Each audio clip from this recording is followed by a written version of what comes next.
una infección vírica, sistémica y dinámica. El paciente puede ingresar estable y en un par de horas puede descompensarse y requerir cuidados intensivos. Es transmitido por la picadura del mosquito de género Aedes. Puede ser Aedes aegypti o Aedes albopictus. Y solamente la hembra infectada de este género de mosquitos es la que transmite. ¿Por qué? Porque las hembras son las que son hematófagas. Se alimentan de sangre para producir los huevos. Es una enfermedad endémica y epidémica en nuestro medio, sí. Estacionaria y cíclica, vamos a ver por qué. Y es la arbovirosis más importante, entendiéndose como arbovirosis todas las enfermedades que son producidas por Aedes. Zika, dengue, chikungunya y fiebre amarilla. Es una enfermedad que se presenta a nivel mundial, hay 390 millones de casos cada año. De estos 390 millones, solamente 96 millones son los casos sintomáticos. El resto son cuadros asintomáticos. Y de estos 96 millones tienen la siguiente distribución. 67 millones están presentes en Asia. De estos 67 millones, en la India son alrededor de 33 millones. Luego también está presente en África en una proporción de 16 millones. Y como podemos ver en las Américas, solamente 14 millones. A veces nosotros cuando escuchamos dengue solamente nos enfocamos en que hay en la región tropical de Bolivia o en la región tropical de nuestro vecino país Brasil, pero como pueden ver en realidad en el continente asiático es donde hay más casos de dengue. Es una enfermedad con repercusión a nivel mundial con una carga económica importante. Este son datos de up-to-date, pero esto es para el año 2010. En el año 2010 no había en Estados Unidos, en Canadá y en Chile Aedes aegypti. Pero como han visto la última actualización de la OPS, indica que ahora hay Aedes aegypti también en Chile. ¿Cuál sería el único lugar en América que no tiene aún Aedes aegypti registrado? ¿Se acuerdan que decía el video? Buenas noches. Canadá. Entonces Canadá sigue sin registro hasta la fecha de Aedes aegypti. El resto, todos los países tienen en América. Se dice que es una enfermedad cíclica. Se ha visto que cada 3-4 años nuevamente hay un brote importante y esto está asociado a los eventos climatológicos, inundaciones, lluvias, cambio de clima, etc. Acá hay un dato importante, como podemos ver, miren, el año 2017 y el 2018 bajaron los casos de dengue. ¿A qué se debió esto? ¿Qué decía en el video? Era por una inmunidad cruzada con el virus de Zika. Entonces, acá, el 2017 y 2018, especialmente Brasil, fue azotado por los casos de Zika y bajaron los casos de dengue. No se van a olvidar. Dentro de la epidemiología global tenemos que hay 22.000 muertes reportadas en más de 100 países endémicos. En las Américas, generalmente para el 2024 aumentaron los casos a 238%, pero felizmente 2025 y 2026 ha disminuido. Es más, este año, ¿cuál ha sido la arbovirosis más frecuente en nuestro medio? Chikungunya, correcto. Entonces, este año la patología que más se ha visto dentro de las arbovirosis en Bolivia es chikungunya, correcto. El 2024 sí ha estado terrible, los hospitales colapsaron, especialmente esto en Santa Cruz y en Pando y en Belo. El epicentro fue en Sudamérica, Brasil, Argentina y Paraguay son los que han liderado la incidencia. Tiene alta letalidad y está relacionado con el IDH. Se ve que en los países que tienen un IDH menor, pues hay mayor mortalidad, como es el caso de Bolivia. Entonces, no solamente es una enfermedad que resalta cuando hay inequidad económica, no solamente la pobreza y el bajo IDH están asociados a la alta mortalidad de pacientes con dengue complicado, sino también el sistema de salud frágil, el diagnóstico tardío, la escasez de recursos, es lo que aumenta la alta letalidad y especialmente que el paciente no acude a centros de salud oficiales, sino acude a farmacias donde por dolor muscular, dolor articular, le van a indicar un AINES, es administrar intramuscular AINES y tiene mayor riesgo de sangrado y presentar las formas graves. Y esto es importante, la falta de recursos diagnósticos tempranos. Esto estamos haciendo énfasis ya hace 2-3 años porque en Bolivia el Ministerio de Salud, por algún motivo, ha decidido restringir el diagnóstico de las pruebas de dengue para el centro de referencia de cada departamento. Antes, las pruebas rápidas de dengue se podían hacer en un laboratorio particular, en un centro de salud, en una clínica privada, en todos los hospitales. Y tenías el resultado en 40 minutos. Posteriormente, por algún motivo, el Ministerio de Salud sacó un instructivo de cumplimiento obligatorio indicando que solamente pueden hacer los centros autorizados, los laboratorios de referencia. En 2024, cuando subieron los casos de dengue, se pedía la serología al laboratorio de referencia y con suerte tenías el resultado en 7 a 10 días. Perdón. Hola, Ludwig. Hola, hola. Dime, Ludwig. ¿Qué pasa? Es por el estudio metabólico. Ya le han hecho la descompensación, el tubo de gastrostomía y el paciente se iba de alta antes de que llegue el resultado. Algunos hospitales han optado por hacer de forma interna, sin dar un informe escrito, solamente un reporte verbal al médico y al paciente, el resultado. Porque si se hacía de forma escrita, iba la sanción de sedes del ministerio al laboratorio y al hospital que ha hecho la prueba. Para este año, como no habían tantos casos, se manda al paciente, le toman la muestra y en 24 a 48 horas tenemos el resultado. Pero veremos cómo nos va después. Perdón. Hola, Ludwig. Dime.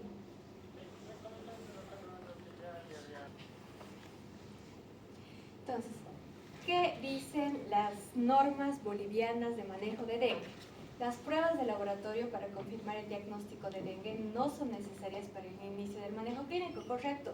La alta sospecha diagnóstica se la hace con clínica. Tú ya puedes manejar al paciente como probable dengue con los síntomas y si en el laboratorio, en el hemograma hay leucopenia, pues es un dengue altamente probable.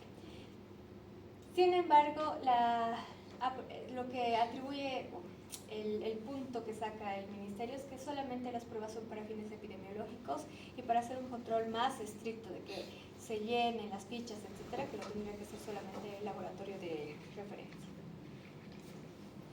Dentro de la situación epidemiológica podemos ver, miren, desde la primera semana de esta gestión del 2025 hasta la semana 12 de la gestión 2026, son semanas epidemiológicas, cómo han ido variando los casos, que en algún momento, el 2025, llegamos a 90 casos diagnosticados semana y actualmente hay menos de 10 casos.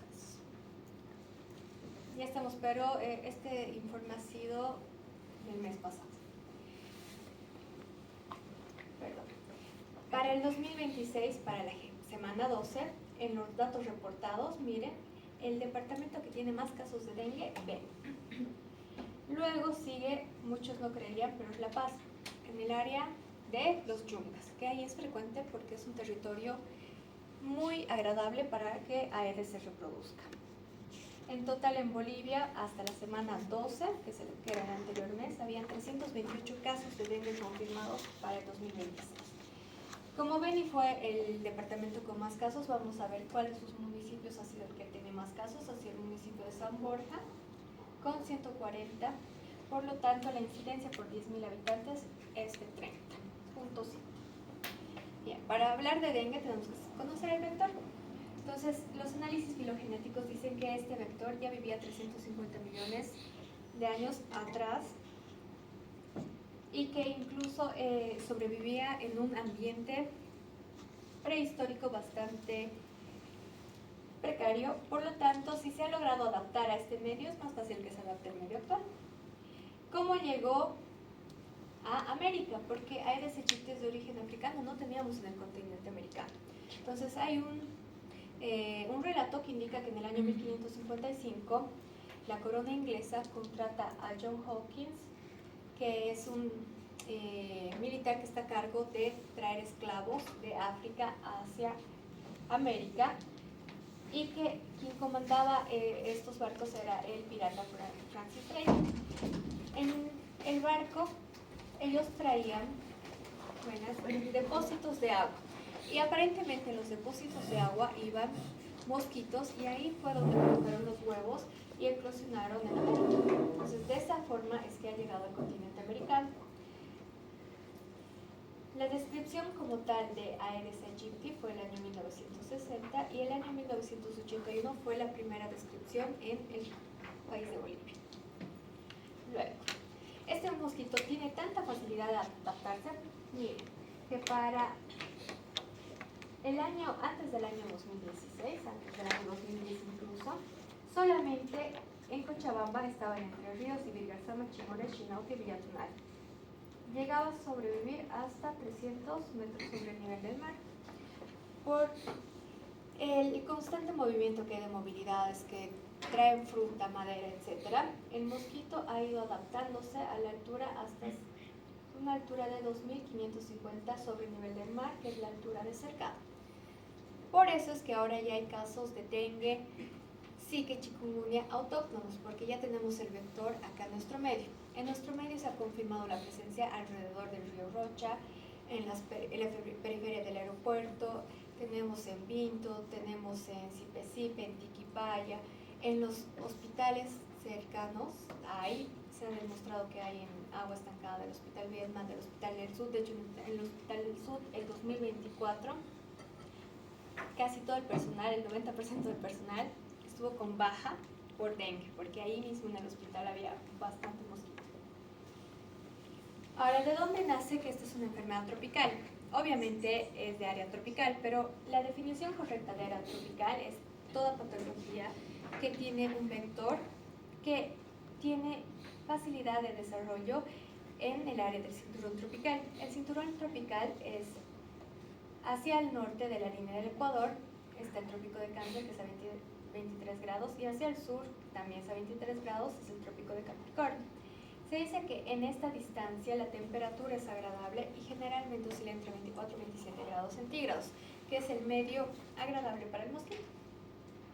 Obviamente, por el cambio climático, este clima se ha extendido, y es por eso que también se ha extendido el mosquito.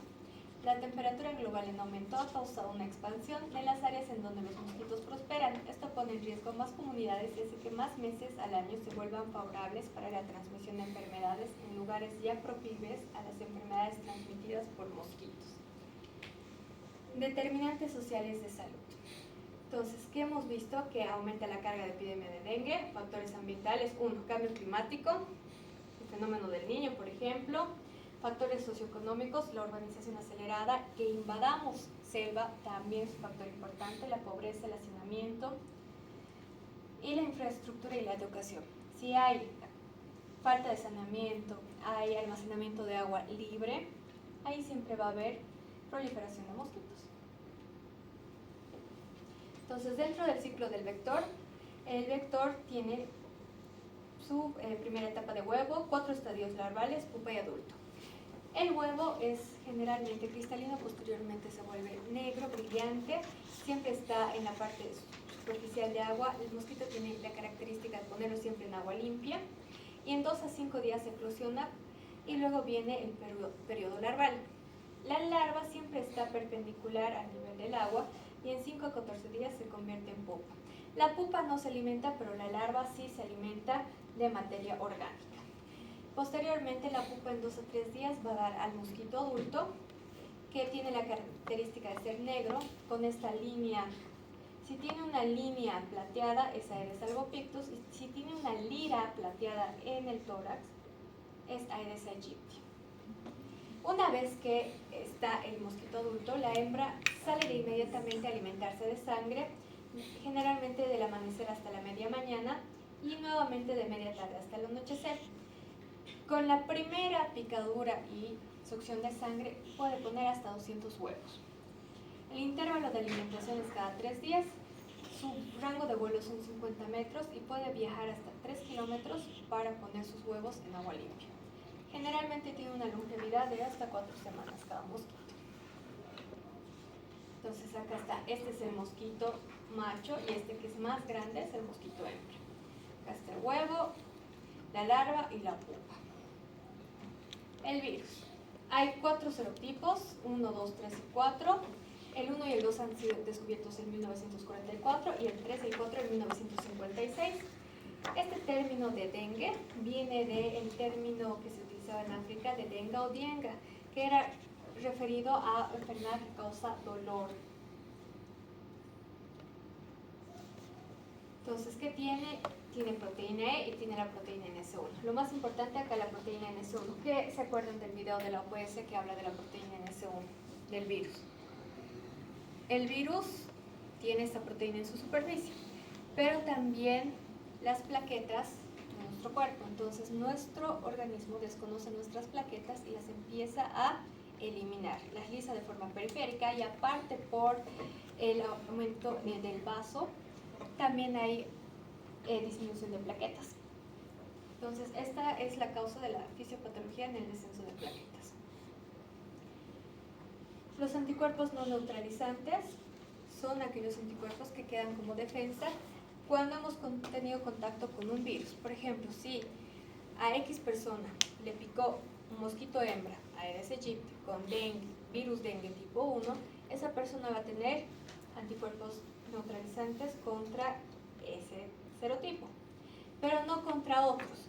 Y si tiene en un segundo episodio dengue, que no sea del mismo serotipo, puede ser un cuadro más grave porque tiene hiperexpresión de su sistema inmune. Hay una hiperrespuesta. En las fases de la enfermedad, tenemos 3 fases buenas. La fase febril, que generalmente dura 1 a 3 días. Entre el tercer y cuarto día es la fase de efervescencia, cuando ya no hay fiebre. Ahí hay que estar atentos porque si va bien el paciente puede pasar de esta fase a la fase de recuperación. Pero si en esta fase de efervescencia, cuando ya no hay fiebre, el paciente empieza con dolor abdominal, náuseas, alteración de la conciencia, edemas, entonces el paciente se está complicando. En la fase febril, como su nombre indica, va a tener fiebre, cefalea, dolor retrocular, mialgias y artralgias. Y puede o no tener el exantema. Esta fase está relacionada con la viremia alta, es decir, la presencia del virus en sangre. En la fase crítica es cuando la viremia va bajando y hay producción de anticuerpos. Esta fase crítica tiene riesgo máximo de fuga plasmática, por lo tanto puede haber las complicaciones como hemorragias y también la disfunción orgánica. En la fase de recuperación, que es generalmente al 7º día en adelante, lo que hay es reabsorción de todo lo que extravasó. Entonces acá hay que tener mucho cuidado de los datos de sobrecarga. ¿Por qué el paciente se complica y por qué tiene choque? Es por la disfunción endotelial. ¿Cuál es la fisiopatología de esta enfermedad? Como han visto en el video de la OPS, el mosquito nos pica a nivel meladermis, deposita ahí el virus. El virus es movilizado por las células inmunitarias, por los astrocitos, hasta los ganglios linfáticos, luego hace una viremia, va por la sangre. Y localmente, ¿qué es lo que causa? Si bien ya se empieza a diseminar el virus, localmente va a aumentar los factores de inflamación, que son la interleuquina 1 y la interleuquina 6, va a causar alteración de la permeabilidad endotelial, lo que va a generar extravasación, y no solamente va a haber extravasación de plasma, también puede haber extravasación de glóbulos rojos, lo que visualmente podemos observar como petequias, y también hay una quimiotaxis de células proinflamatorias, puede ser células natural killer, macrófagos y monocitos. Entonces acá tenemos toda la activación proinflamatoria, interleuquina 1, interleuquina 6, también la interleuquina 8, el factor de necrosis tumoral alfa. ¿Por qué el paciente sangra? Entonces, por la lesión endotelial, por la alteración de la cascada de la coagulación mediante la activación del complemento, y no sangra por el descenso de plaquetas. Eso es un dato falso, eso es un mito. Puede haber pacientes que tengan plaquetas de 10.000 y no estén con sangrado activo, por lo tanto no requieren transfusión de plaquetas. Entonces, ¿qué es característico en estos pacientes y con qué evaluamos el pronóstico de forma laboratorial? Con el incremento del hematocrito. A medida que sube el hematocrito, el paciente tiene más riesgo de complicarse y coincide este ascenso del hematocrito con el descenso de las plaquetas. Inmediatamente al séptimo día, cuando el paciente pasa a la fase de recuperación, el hematocrito normaliza y las plaquetas empiezan a ascender. Entonces, dentro de la fisiopatología vimos que hay lesión endotelial, destrucción por ozonización, disfunción plaquetaria y disfunción hepática. Como es una enfermedad viral, también tiene trofismo por el hígado. El paciente tiene hepatitis. ¿Y quién es el órgano que produce los factores de coagulación? Pues el hígado. Por eso también está relacionado con los datos de sangrado. Para un diagnóstico adecuado tenemos que hacer una historia clínica por detallada, buena anamnesis que incluya síntomas, antecedentes patológicos, no patológicos, epidemiológicos y familiares, un examen físico por detallado y pues podemos hacer las pruebas de laboratorio. Y hacemos un corte. Si mi paciente me dice que tiene los síntomas y son recientes, menos de 5 días, pues yo necesito métodos directos. PCR para detectar el virus o puedo pedir el antígeno S1. El antígeno S1 ya viene dentro del pack de la prueba rápida para dengue que sale en 1 hora. En esta misma prueba, aparte del antígeno, sale tanto IgM como IgG. Esta serología me sirve para el diagnóstico tardío, a partir de los 5 a 6 días. Ojo acá. A veces puede haber reactividad cruzada con el virus del Zika, fiebre amarilla. Eso hay que tener cuidado. Casos sospechosos. ¿Qué dice la norma? Es toda persona que vive o ha viajado en los últimos 14 días a zonas de transmisión de dengue.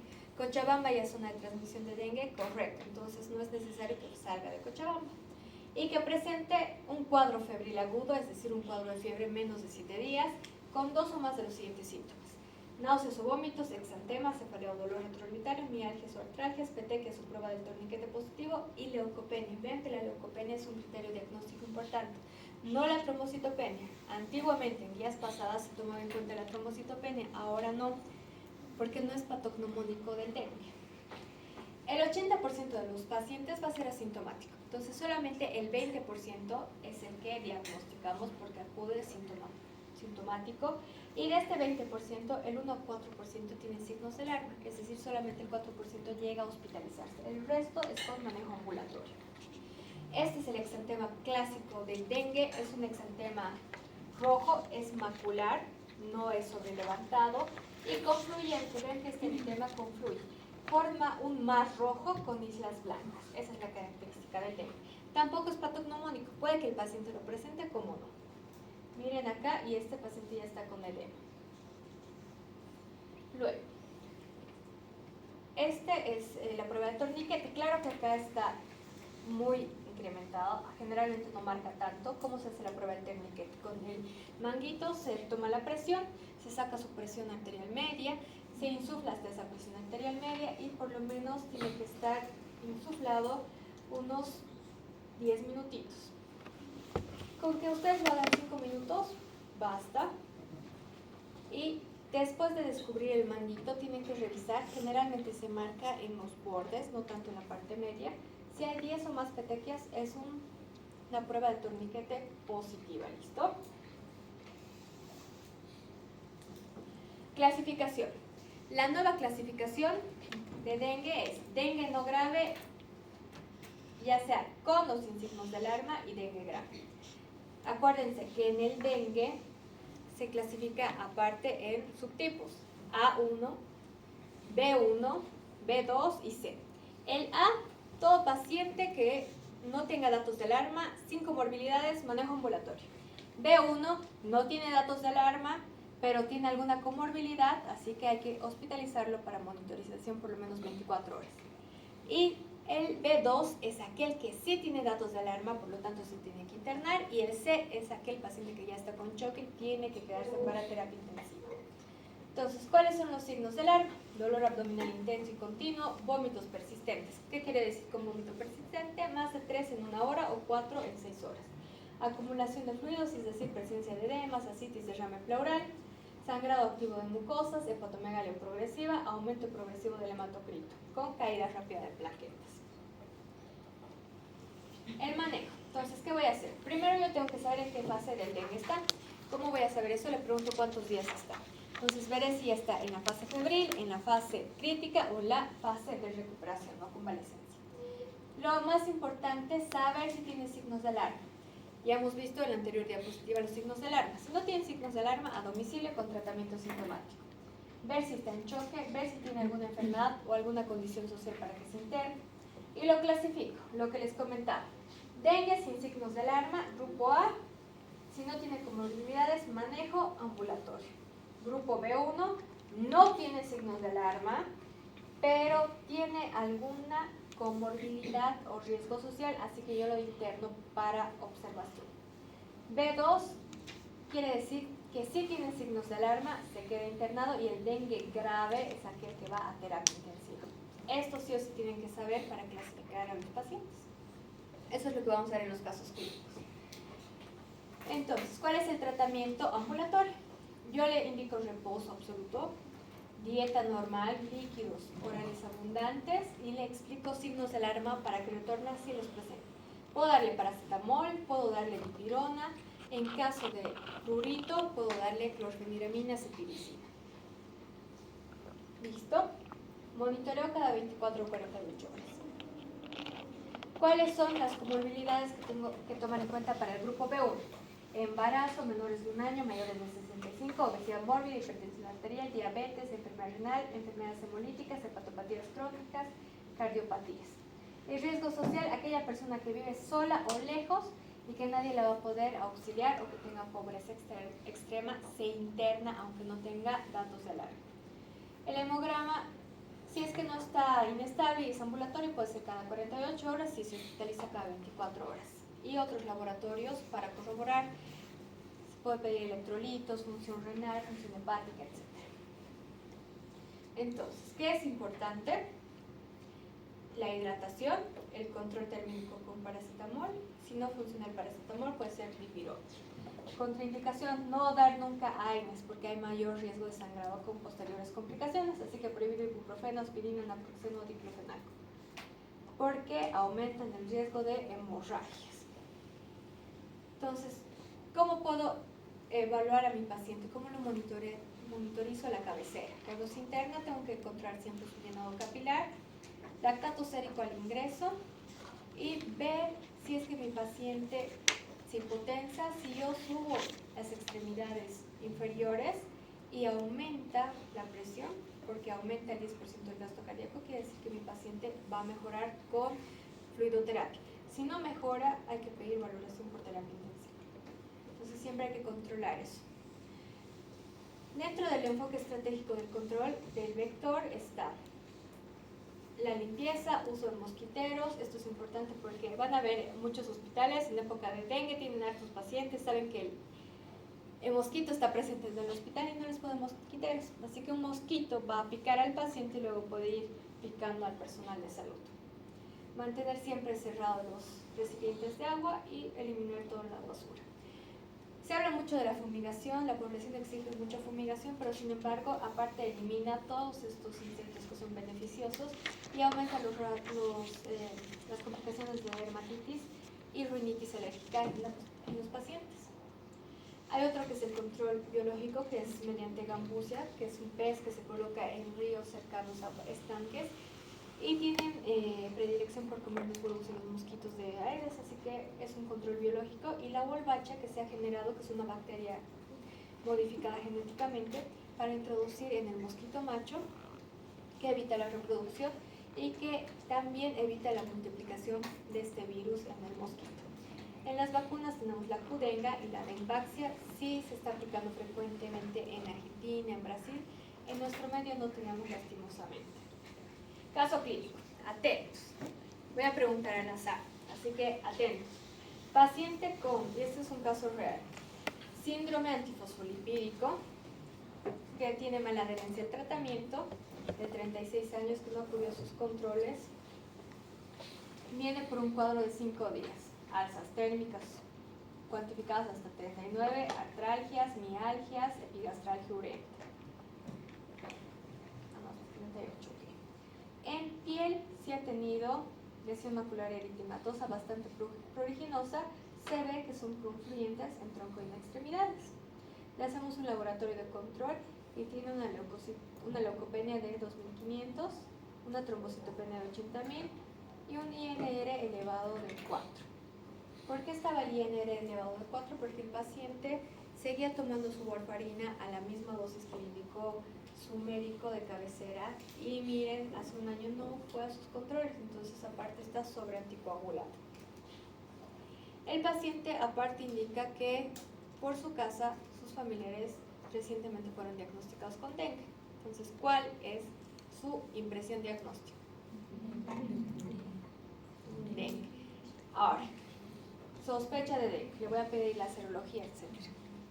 Que puede demorar. Como han visto, no es necesario tener el resultado para empezar a manejar como dengue. Yo tengo que clasificarlo.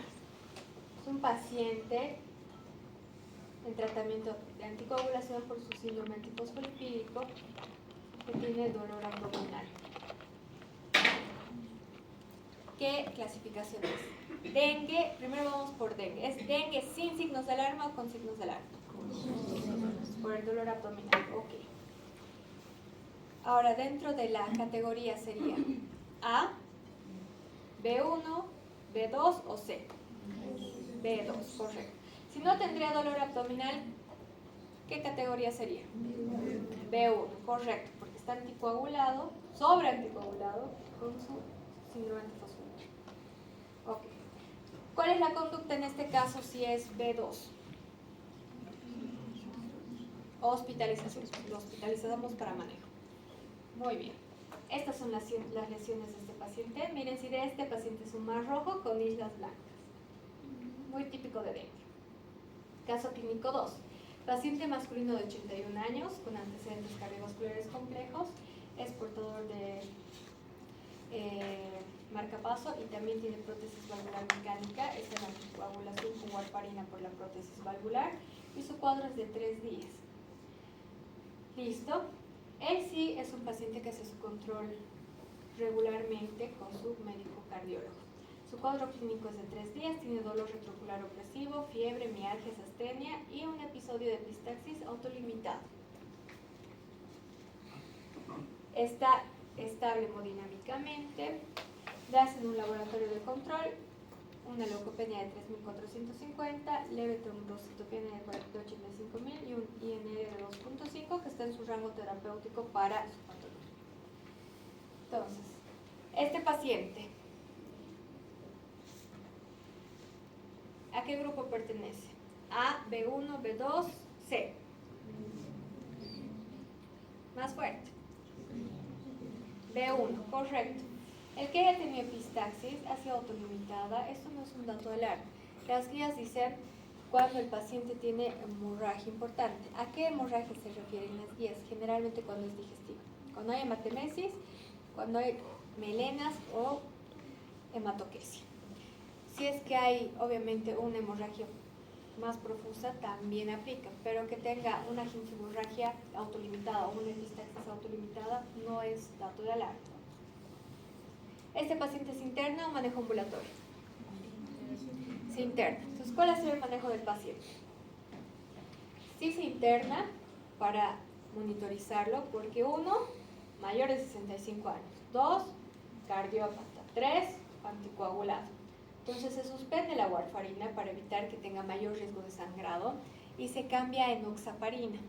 Durante la internación está con enoxaparina 1 miligramo kilopeso cada 12 horas con fluidoterapia, se le hidratado. Durante la internación no ha intercurrido con ninguna complicación. Y al tercer día han empezado a ascender los leucocitos y las plaquetas. Luego se le ha hecho el cruce, se le ha reiniciado nuevamente su warfarina y sus controles. En cambio, en este otro paciente que era joven, este paciente ha llegado a tener 10.000 plaquetas, pero no ha tenido datos de sangrado activo. Sí, se lo ha mantenido en reposo y bajo estricto monitoreo. Entonces, ¿qué dicen las guías respecto a transfusión? La trombocitopenia grave quiere decir que tengo que transfundirlo automáticamente. No, como han visto en el caso que les he dicho, un paciente con 10.000 plaquetas, es una trombocitopenia grave, pero no tenía ningún dato de sangrado activo y estaba hemodinámicamente estable. Por lo tanto, no necesita transfusión porque yo sé la causa de por qué han bajado las plaquetas. Es por el cuadro infeccioso viral, por el dengue. Resuelto, autolimitado el cuadro viral, va a volver a subir. No necesita transfusión. Además, tengo que pensar que mi paciente está con un proceso inflamatorio. Si yo le transfundo, voy a aumentar esa inflamación. Y las petequias obviamente no justifican la intervención. No se hace transfusión profiláctica, solamente se transfunde cuando el paciente tiene datos de sangrado activo, está hemodinámicamente inestable o necesita algún procedimiento quirúrgico. Entonces, ¿qué guía hay? Si mi paciente tiene menos de 20.000, tengo que ver, si tiene menos de 10.000, ver si tiene datos de sangrado activo para transfundir. Si está de 20.000 para arriba, no es necesario. La transfusión puede causar metrali, que es una lesión pulmonar aguda, puede causar una reacción febril o alergia, entonces no es bueno transfundir a diestra y siniestra. ¿Listo? Los concentrados de glóbulos rojos se transfunden de la siguiente forma. Cuando hay anemia severa, una hemoglobina menor a 7 y mi paciente puede estar con cefalea, palpitaciones, mareo, taquicardia, ahí le puedo transfundir concentrado de glóbulos rojos. Si tiene 7 o 8 y está sintomático, tengo que esperar que mejore. Pero si mi paciente tiene una enfermedad cardíaca, pulmonar o cerebral, ahí sí podría transfundir, porque el límite que ellos manejan es diferente. En pacientes sin comorbilidades, puedo manejar estas hemoglobinas y esperar. Pero en paciente cardíaco, puedo transfundir en este rango. Paciente con infarto, mi meta es que por lo menos esté arriba de 10 gramos de decilitro de la hemoglobina. Entonces, en este caso, podría transfundir viendo riesgo-beneficio. Y en algún caso, pacientes con tumores sólidos, sí la guía recomienda que esté en un rango de 12 la hemoglobina. Listo. Después. Plasma fresco congelado solamente cuando hay coagulopatía con sangrado clínico activo, crioprecipitado si hay coagulopatía confirmada. Y hay una trampa. Hay una alteración de las pruebas de coagulación y esto se debe a que el paciente está con aumento del hematocrito. Entonces, generalmente pedimos a los de laboratorio, ya saben ellas que un paciente con dengue tienen que hacer una dilución antes de sacar los tiempos de coagulación, porque a veces ven un TP prolongado, se asustan y deciden transfundir. Pero hay que esperar. Entonces, hay un estudio que sacaron en el que se evidenció que transfundir a un paciente con dengue aumenta la mortalidad más de 3 veces del paciente que no le han realizado una transfusión. Aumenta también la prolongación de estancia hospitalaria y no hay beneficio porque no controla el sangrado, porque la fisiopatología es diferente. ¿Listo? Entonces, paciente con dengue transfundido tiene mayor mortalidad, mayor estancia hospitalaria y el sangrado no es beneficioso, no se beneficia y no ha habido cambios significativos respecto al ingreso óseo. Entonces, ¿cuáles son las malas prácticas? No dar instrucciones adecuadas al paciente, darle ASA y ibuprofeno en cualquier AINES, interpretar solamente el laboratorio sin la evaluación clínica, administrar líquidos a cualquier paciente. Si mi paciente tiene dengue sin signos de alarma, quiere decir que tiene buena tolerancia oral, así que yo le voy a indicar líquidos por vía oral. No necesito colocarle una solución. Si utilizo líquidos intravenosos, no puedo dar hipotónicos. Tienen que ser isotónicos. Será Ringer lactato, Ringer normal, fisiológicos. No le puedo dar dextrosa, glucosalino, nada de eso. Y prohibido colocar inyecciones intramusculares porque eso genera hematomas y posteriormente abscesos. ¿Qué tengo que recordar? Que la trombocitopenia no es necesariamente un factor predictor de sangrado, no está indicado el uso profiláctico de plaquetas. Se debe considerar la transfusión de plaquetas cuando hay sangrado persistente o cuando necesito una cirugía. Por ejemplo, en cesárea tengo que hacer subir las plaquetas a 50.000. Si el paciente va a entrar a una cirugía ocular o una neurocirugía, tendrá que subir a 100.000. En esos casos sí podemos transfundir plaquetas para que suba a un límite adecuado para su procedimiento quirúrgico. Entonces, el dengue es una enfermedad sistémica y dinámica, es un problema de líquidos. Si mi paciente recién diagnosticado se hidrata bien y reposa, no se va a complicar. Pero el paciente que no toma líquidos, no reposa, es el que se complica. Entonces, lo primero que tenemos que hacer es reposo y líquidos. El tratamiento es enzimático. Se refiere a que en el hospital, cuando ingresa el paciente, el médico tiene que estar encima del paciente monitorizando, porque se puede complicar en cualquier momento. Y la decisión de pedirle a otros laboratorios, otros estudios, es monitorizándolo. Hay que controlar no solamente signos vitales, también la diuresis y datos de alarma. No usar AINES ni corticoides. Ahora, esto de los corticoides es importante. Obviamente el corticoide va a generar que aumente la replicación del virus en el paciente. Sin embargo, hay pacientes que no pueden suspender sus corticoides. Por ejemplo, hay pacientes con insuficiencia suprarrenal.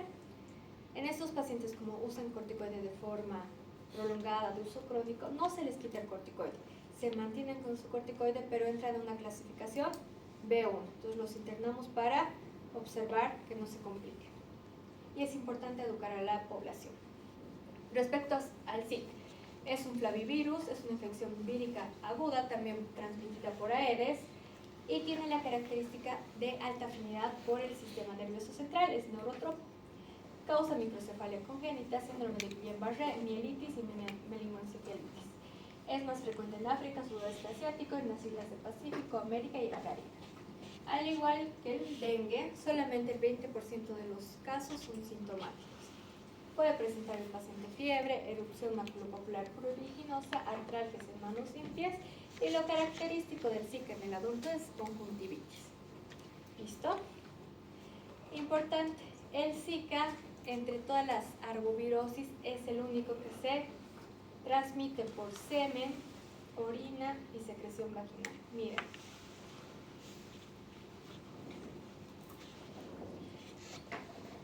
El virus se aisló por primera vez en 1947. Los primeros casos se presentaron en Uganda y Tanzania. Entonces hay una historia que relata que aparentemente ha sido porque ha habido una relación entre un humano y un chimpancé. El primer caso en Latinoamérica fue descrito en Brasil en 2015. El primer caso en Estados Unidos fue en 2016 y este caso reportado no fue autóctono de allá. Este sí fue transmitido por transmisión sexual. El primer caso de infección por transmisión sexual fue en Texas, justamente en febrero de 2016.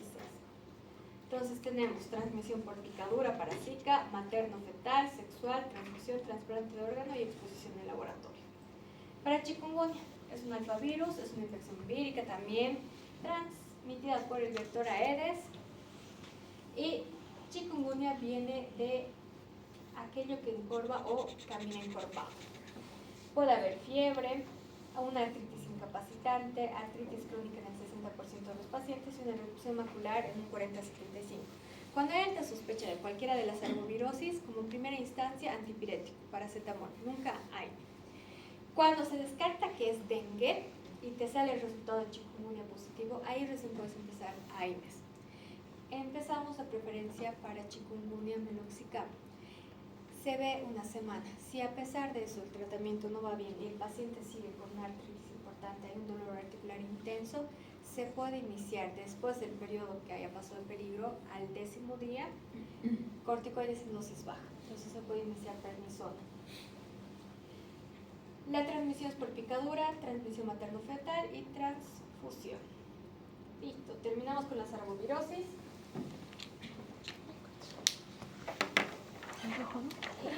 Y entramos a brucelosis.